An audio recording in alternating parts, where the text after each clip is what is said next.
আমি আমার সন্তানের বদল হইতে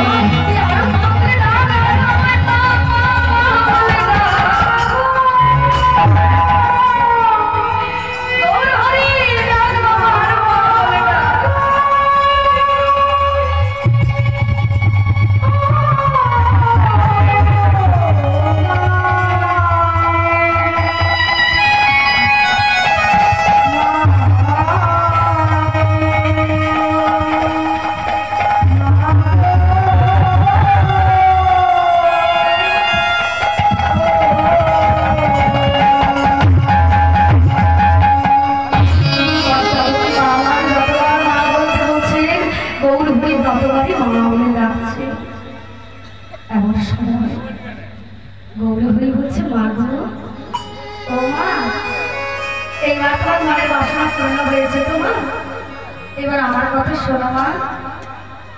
এই যে এতদিন আমি তোমার গৃহেতে এলাম মা, তুমি তো আমায় নিয়ে আনন্দে মাতোয়ারা হয়ে রয়েছ।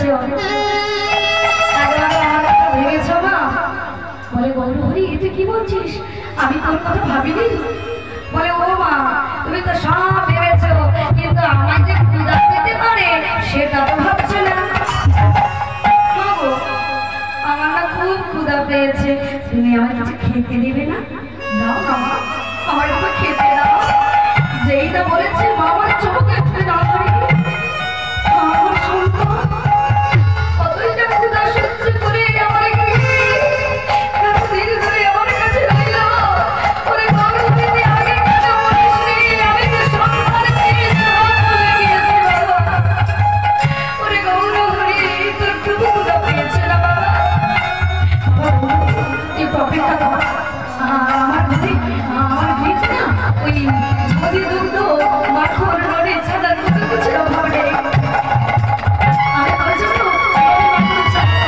নিয়ে আসি বাবা, একটু অপেক্ষা কর বাবা। আমি এই গেলাম, আমি তোমার তোর জন্য রোডে মাখন ছাদা তৈরি করবো।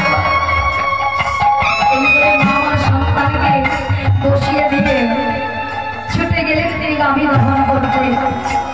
গাভী দহন করে সন্তানের জন্য দুগ্ধ, ননি, মাখন, ছানা তিনি তৈরি করে নিয়ে এলেন। তৈরি করে নিয়ে এসে বলছে বাবা, এই দেখ আমি তোর জন্য কত কিছু নিয়ে এসেছি বাবা, আয় আজ আমি তোকে সব থেকে বড় আসনে বসে খাইয়ে দেব। ও মায়েরা, সন্তানদের কাছে সব থেকে বড় আসন কোনটি গো মা? বলতে পারবেন? বলবো না সব। হ্যাঁ ভাই, দেখেছেন সন্তান বুঝে গেছে যে মায়ের কোলে গেলে সন্তানরা বড়ই আনন্দিত থাকে। তাই কেউ বলতে পারলো না, সন্তান কিন্তু উত্তর দিল যে মায়ের কোল কি, তাই তো? তা মায়ের কোল সব থেকে বড় আসন। গৌরকে বলছে আয় বাবা গৌর, আমার কোলে আয়, আমি তোকে কোলে বসিয়ে তোর মাখন ছানা খাইয়ে দিই।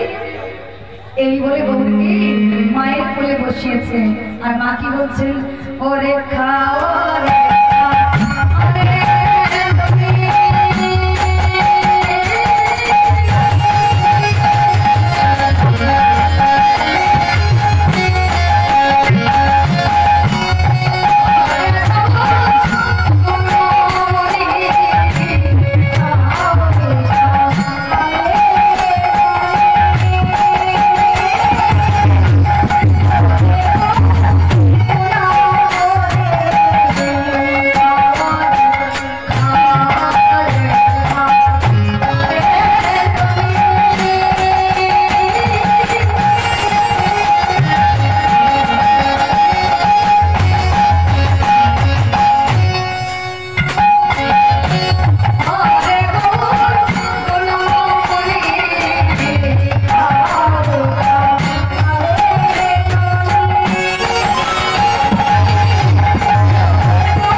ছিল গৌরী, বেশ মনটাল তো সেবা করলি বাবা। শোন বাবা, এই খাওয়ার পরে তো বিশ্রাম করতে হয় বাবা। এই বাবা তুই একটু বিশ্রাম কর। জানিস বাবা, আজ আমার মনের আনন্দ হয়েছে, আজ আমি তোকে ফুল দিয়ে সাজাইয়ে দেবো। সে কি না, তুমি আমার ফুল দিয়ে সাজিয়ে দেবে? বলে এত ফুল তুমি পাবে কোথায়? বলে আসো বাবা, আমার বাড়ির পেছনে একটা সুন্দর বাগান আছে, আর সেই বাগান থেকে ফুল নিয়ে এসে তোরে আমি সাজাইয়ে দেবো। কিন্তু তার আগে এই যে